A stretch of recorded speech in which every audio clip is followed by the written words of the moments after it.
When I heard the amount from my brother's mouth, I couldn't help but laugh. What was that again? How much is the wedding going to cost? $55,000. No more, no less. Lily calculated everything for us. That includes the flowers, catering, and the venue deposit. Sitting in front of me with his arms arrogantly crossed was my younger brother, Brandon, 10 years younger than me. A lost soul at just 22. Next to him sat his fiancée, Lily, with a composed expression. She looked to be about my age, maybe a bit older. Lily tilted her wine glass slightly and said, "Well, we're family, right? Of course, we're supposed to support each other." "I see. So, you want me to pay? $55,000? Yeah. Erica, you already inherited Mom's house, didn't you? So we figured it's only fair we get a share too. I mean, the wedding cost could easily come out of that, right? Or wait, are you seriously thinking that house is all yours? Even though nobody's living there right now?" Brandon said this with a smug grin, and I stared straight at him. True, the house I inherited from Mom was unoccupied. I was planning to move into it when my apartment lease was up. In that case, I'll pay up to $10,000. The rest is on you too. What? That's it? That's nothing. Maybe you'll understand the weight of nothing once you start actually working for it. I didn't say it out loud, but my heart had already gone cold. Brandon is the baby of the family. Especially adored by our mother, he was raised like a little prince. But the truth is, I was the one who took care of him the most. How to mix his formula, how to change his diapers, how to read him picture books. Maybe I wasn't just a big sister. I was more like a little mom to him. And that's exactly why. When Brandon, still not fully grown up, reached for Mom's inheritance saying, "We're family," so of course, some part of me wanted to cry. The Brandon I once knew was gone. My name is Erica Bloom. I'm 32 years old. I live with my lawyer husband and our young daughter in a suburban town on the west coast of the U.S. I didn't go to law school myself, but I work in my husband's law office as a secretary. My mother passed away 6 months ago. When it comes to inheritance, everything depends on wills and trusts. After I became the trustee, Brandon and Lily, in a way, started showing their true colors. That day, I was at home with my husband and daughter. My daughter was struggling with some homework from her tutoring class, and I was sitting beside her, looking over her notebook, offering suggestions like, "Why don't you try it this way?" My husband was in the kitchen preparing dinner. He's in charge of cooking on weekends, and our daughter always looks forward to it. It was just an ordinary, peaceful weekend until it happened. Brandon contacted me out of the blue for the first time in a while. "So why exactly do I have to pay $55,000 for your wedding?" Brandon called me out of nowhere and demanded that kind of money. "Come on, it's the most important event of my life. If you could help us out, it'd make our new beginning perfect." Still, that amount is just ridiculous. Wedding expenses are something a couple should handle together. It's not that I don't want to help, but the most I can offer is $10,000. Brandon exploded at my answer. "What? Just 10 grand? And you still call this family? You're managing Mom's inheritance. But that's basically the same as holding on to my share without asking. The estate was divided fairly. You agreed and signed the documents yourself. How do we even know that's what Mom really wanted? She was sick, right?" Maybe her judgment wasn't totally clear. At that moment, I was starting to realize it. This wasn't just Brandon's idea. Someone next to him was fueling the fire, and it had probably started quietly even before our mother passed away. As I was thinking that, Brandon suddenly changed the subject. "Well, whatever. Oh, by the way, your birthday's next week, right?" Lily and I talked and made a reservation at a nice restaurant. "How about we go out for dinner together for the first time in a while? I'm surprised you even remembered my birthday." Of course I did. "We're family, aren't we?" His tone was light and cheerful, but I could sense the intention behind it. "Can my husband come too?" "What? Oh yeah, sure. Of course." On the day of the dinner, my husband and I headed to the designated restaurant. We were led to a semi-private space divided by a partition. Inside, Brandon and his fiancée Lily were already seated. "Hey, happy birthday!" Brandon raised his glass for a toast. "Thanks, but this place is kind of oddly designed. I thought it was supposed to be a private room. But someone's sitting over there, aren't they?" I glanced beyond the divider. At the table were three unfamiliar people in suits. Even though it was a restaurant, they weren't eating. Instead, documents and files were spread out on the table. Don't worry about it. It's quiet here, so I guess some people use it for business meetings. Brandon smiled and held out his wine glass. Lily added with a bright smile. Today is a celebration. Let's try to enjoy ourselves, shall we? Although we sat down for now, the atmosphere felt awkward. Despite the small talk, Brandon and Lily were clearly restless. They kept exchanging glances, looking like they were anxiously waiting for something. At that moment, Brandon brought it up. So, Erica, I think we really should talk about the inheritance again. So that was the real reason behind all of this. I get that you inherited the house, Erica, but honestly, I can't accept that. Brandon's voice was sharp. His eyes were filled with frustration and resentment.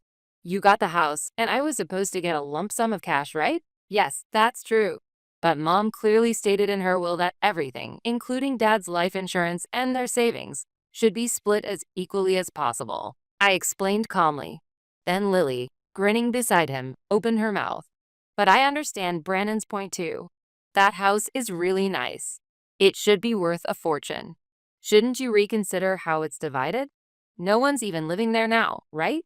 That just makes it more of a waste. Brandon's face brightened for a moment at Lily's words, but it was the kind of confidence that felt like they were trying to manipulate us. Exactly, Lily gets it. That's what I've been saying. Let's just sell the house and split the money 50-50. That way, I'll actually have some freedom. I mean, that little bit of cash is completely unfair. I was stunned. The inheritance Mom had carefully planned out while thinking about our futures. They were trying to tear it all apart so casually. It's not that simple. It's our duty to respect Mom's wishes. My husband silently nodded in agreement. Still, Brandon didn't back down. His frustration wasn't just Lily's influence. It felt like his lifelong spoiled behavior was finally bursting out. As I considered how to respond, Brandon gave a quick glance toward the other side of the partition. The three people in suits stood up and began walking toward our table. These are my lawyers. I invited them today so we could keep the discussion smooth. Lily swiftly pulled out an envelope and placed it in front of me. Erica, would you mind signing this, please? It's a delegation agreement to transfer your family assets into a new trust. Of course, your brother has legal rights as well, and this would reduce the burden on you. I frowned. Wait a second. Are you asking me to give up control of the assets? No, it's simply a delegation of management authority. Lily continued with a smile. Brandon will be the trustee of the new trust, and I'll be his co-trustee to assist him. This was clearly absurd. There was no way I was signing anything like that.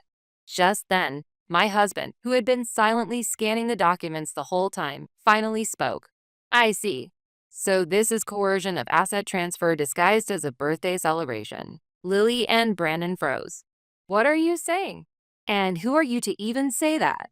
I'm Erica's husband, and I'm also a lawyer. What? I briefly looked over this agreement. It's a document that pretends to be a delegation contract, but it's actually a clear transfer of ownership. The fact that Lily, the fiancée, is listed as co-trustee makes this a glaring conflict of interest. His tone was calm, but unrelenting. If Erica were to sign this, it could potentially constitute criminal coercion or even fraud. And just so you know, everything in this conversation has been recorded from earlier. At that, my husband calmly pulled a small voice recorder from the inner pocket of his suit and placed it on the table. Deep, a red light blinked, signaling that recording had started. Lily's face twisted when she saw it. Brandon muttered, "Huh?" and then fell silent. One of the suited lawyers began to move nervously as if preparing to leave. This is not the situation we anticipated. Please excuse me for today. I should be going as well. The three lawyers stood up and left one by one, as if fleeing the scene. Wait, hold on. Brandon raised his voice in a panic. That the tide had already turned. They had underestimated me, assuming I was an easy-to-manipulate older sister. They knew nothing of who I truly was. Now then, are you ready to continue this discussion in a formal setting? As I gently set my wine glass back on the table, I could see the blood draining from Brandon's face. His expression no longer reflected that of a celebration. There may be things too difficult to discuss here. Fortunately, my law office is just a short walk from this restaurant. Would you be willing to join us there? As my husband stood up and spoke quietly, Lily turned pale, and Brandon looked around nervously, as if searching for an escape route. Several minutes later, we were inside an office just 3 minutes walk from the restaurant. The reception room was simple and calm. File cabinets lined the wall, and a few documents were already arranged on the table. Brandon and Lily sat side by side on the sofa, while my husband and I took our seats on the opposite side. A few documents lay on the table, and on top of them, the voice recorder continued to blink its red light steadily. So, what exactly are we doing here? Lily spoke with a smile, trying to hide her unease, but my husband didn't respond. Instead, he placed a thick file in front of him and slowly opened it. Would you take a look at this, please? He pulled out a portion of the report and handed it toward Brandon. This is a private investigator's report, commissioned during her lifetime by the late Violet Moore, your mother. Private investigator? Brandon furrowed his brow, and Lily's eyes widened. The subject of the investigation is you, Lily.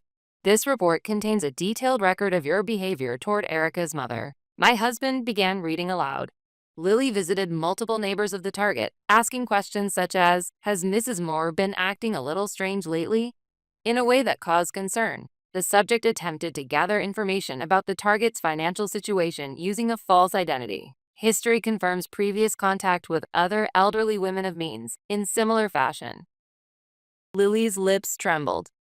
Wait a second, you can't talk your way out of this. For the first time, I cut in with a cold voice. My mother felt something was off about you from the beginning. You showed up claiming to be her son's girlfriend, yet you knew too much about her health and finances. She confided in me at first, but with no concrete proof. She hired a private investigator herself. I took an envelope out of my bag. It was another set of documents my mother had entrusted to me. And what I pulled out was a draft application for a guardianship arrangement written by Lily. The date was from a time when my mother was still alive. You were preparing to file for a voluntary guardianship by asserting that my mother was mentally unstable. In other words, you were trying to invalidate her will and financial authority and make yourself her legal proxy, giving you direct control over her assets. Lily was speechless. Her hands were clenched tightly on her knees. This is unbelievable, Brandon whispered quietly. Lily, you really went that far? I was thinking of you. No, that's not true. You weren't thinking of me. You were blinded by my mother's money. At those words, Lily's eyes wavered. Brandon, I spoke slowly.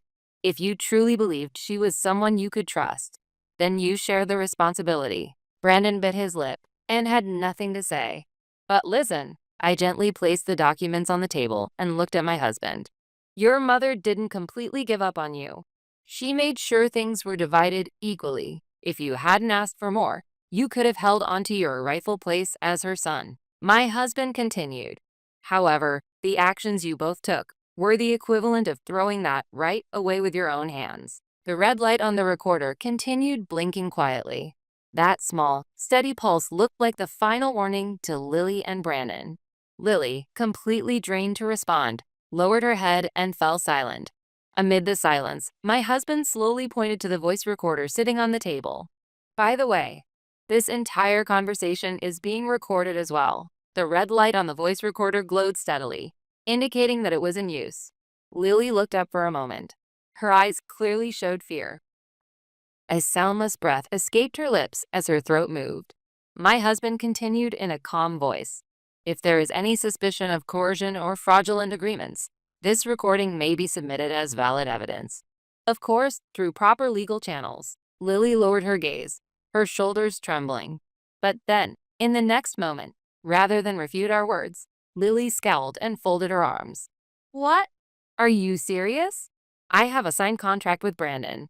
Your legal logic doesn't apply here. She raised her voice, as if asserting the absolute legality of what she held. But my husband quietly picked up a document and replied coolly.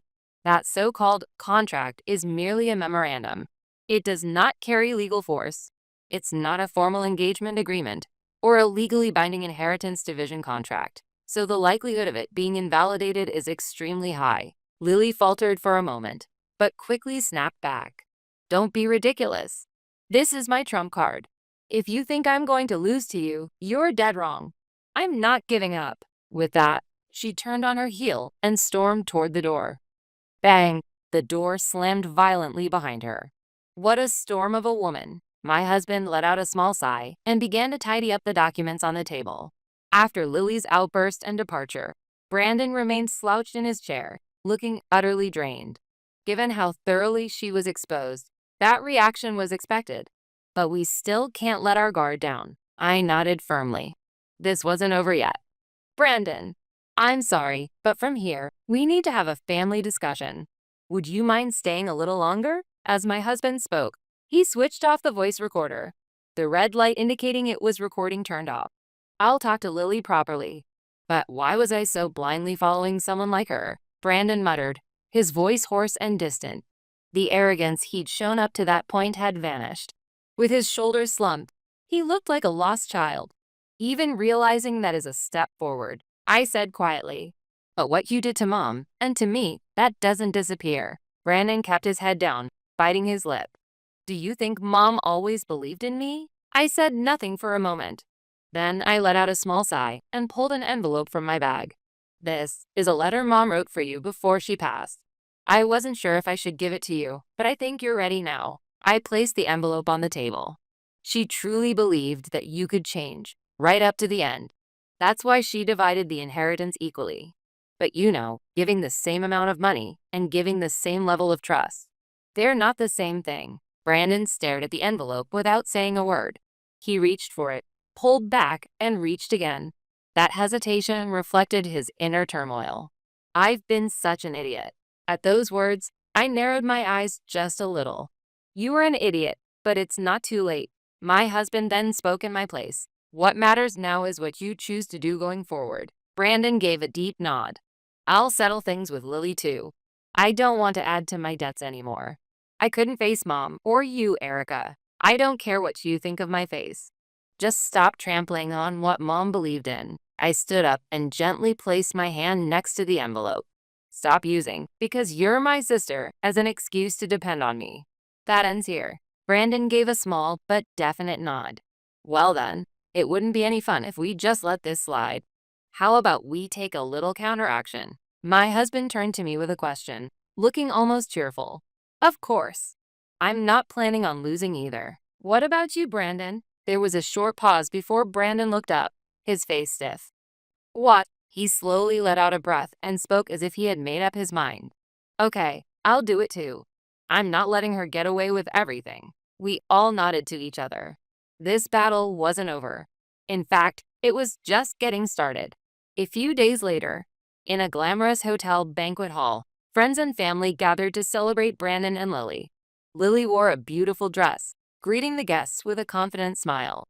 She looked radiant, as if nothing had happened at the law office the other day. My husband and I arrived at the venue together. We had purposely chosen not to cancel this wedding reception. It was the perfect place to expose what she had done. If we simply let it end here, Lily would just move on and deceive someone else. So we decided to confront her with the truth right there and then. With quiet resolve in my chest, I sat down. The MC stood on the stage and announced, "Now, let's hear a few words from the bride and groom." Lily stood up with a smile, took Brandon's hand, and started walking toward the mic. It was at that very moment. Before that, may I say just a few words? I rose quietly and took the mic. A murmur spread through the room. Everyone, thank you for coming today. I'm sorry to bring this up at such a joyful occasion, but please allow me a moment to speak. Next to me, my husband quietly pulled a voice recorder from his bag and placed it on the table. The glowing green play button looked ready to summon the voices of the past. It was the audio we recorded during that birthday dinner. Everything had led to this moment. A few days ago, I was invited by Brandon and Lily to a restaurant under the pretense of a birthday celebration. But there, I was pressured, accompanied by 3 lawyers, to sign over the rights to the house and assets I inherited from my mother. The quiet murmur in the room grew louder. Guests began glancing at one another. Just in case, my husband and I recorded the conversation. I'd like to share a small portion of it with all of you. My husband pressed a button, and Lily's voice echoed throughout the hall. Erica, if you just sign right now, everything will be taken care of. Leave the estate management to us. This is a family agreement, right? Brandon understands too, doesn't he? Don't worry, she's a pushover. She won't resist. The moment everyone recognized it was Lily's voice, the atmosphere in the room froze. Furthermore, my mother had hired a private investigator before she passed. The investigator gathered evidence that Lily had been asking neighbors about my mother's mental health and financial situation. I handed one of the documents my husband was holding toward Lily. Her face turned pale in an instant. This is her true motive. This marriage was not built on love or trust. It was a calculated plan to seize assets. Wait, that's a misunderstanding, Lily shouted. Brandon, please, believe me. I really. But before she could finish, Brandon stepped forward. It's enough. After hearing everything, I finally woke up. I was a fool to do what you told me and try to deceive my sister. I can't betray Erica anymore. Brandon, what are you saying? I'm calling off the wedding. It ends here. Lily's face twisted into a deranged smile. Don't be ridiculous. This is all just an act. You're all in on this together, trying to ruin me, aren't you? Who would believe this farce? Everyone's watching this farce right now, along with the recordings and evidence. My husband's calm voice echoed heavily across the hall. And then Lily, receiving no support from anyone, stumbled backward, knocking over her chair, and fled the room. No one followed her. In the silence that returned to the hall, I took a deep breath. We had prepared ourselves for this moment. Finally, everything was over. Brandon, left behind in the wedding hall, took the mic with a solemn expression. Lily was gone, but he did not run away. Everyone, I'm truly sorry. He said it sincerely, no longer carrying any of his previous irresponsibility or superficial charm. I did terrible things to Erica, just following Lily's lead. Trying to use my family for money was disgraceful and shameful. The room remained quiet, but no one laughed at him. But from now on, I'll live properly. I'll get a steady job, and I won't let anyone control me again. Erica, again, I'm really sorry. At those words, I gave a slight nod and narrowed my eyes gently. The atmosphere in the hall softened. Sensing the change, the MC shifted the tone. Now then, though the bride is unfortunately absent, we'd like to invite a few words from the groom and his family. I took the microphone once more, smiling gently. Thank you all for coming today. This was supposed to be a joyous wedding ceremony, but instead, I believe today will be remembered as a different kind of turning point. Family can be difficult, but they are also irreplaceable. Today, my brother and I decided to face each other again as a true family. And I will do my best to support the brother who is trying to grow. Applause followed. It was quiet and warm. A long day was finally coming to an end. Several weeks have passed since the supposed wedding. Now, I'm sitting in the living room of the house I inherited from my mother, basking in the soft afternoon sunlight beside my husband. There's hot tea in our cups, and the early summer greenery stretches beyond the window. That day already feels like a distant memory. Brandon really did change after that. He got a job at a local company, and the other day he happily told me, my probation period just ended. Of course, things with Lily were officially over, but maybe that breakup was actually the real beginning for him. Thanks, Erica. I finally feel like I'm really living my life. When Brandon said that on the phone, I felt truly relieved from the bottom of my heart. The inheritance has all been properly distributed now, and everything proceeded fairly and faithfully, just as our mother wished. Part of the trust was donated to a domestic violence support group Mom was involved with, and a small fund was created in her name. I now volunteer with that organization. Once a week, I help answer support calls and coordinate aid. At first, thinking of Mom made it hard to breathe, but now hearing someone say thank you makes me feel like I'm doing something meaningful. One day, while at a cafe after volunteering, I thought I heard my mother's voice. You don't have to overdo it, but your strength might be someone else's light. My mother's true wish was just for us to live decent lives. Not for wealth, not for status, just to live sincerely and walk our own paths. And now I feel like I'm starting to understand that. Mommy, what's for dinner tonight? My daughter's voice called out from the kitchen. I laughed and stood up. Maybe your favorite hamburger steak? Laughter filled our home. After a long struggle, we have finally protected our mother's wishes. And little by little, we are repairing the bonds of our family. The house she cherished is more than just a building to me. And from now on, I want to continue living here, carrying her memory in my heart, and building peaceful days quietly.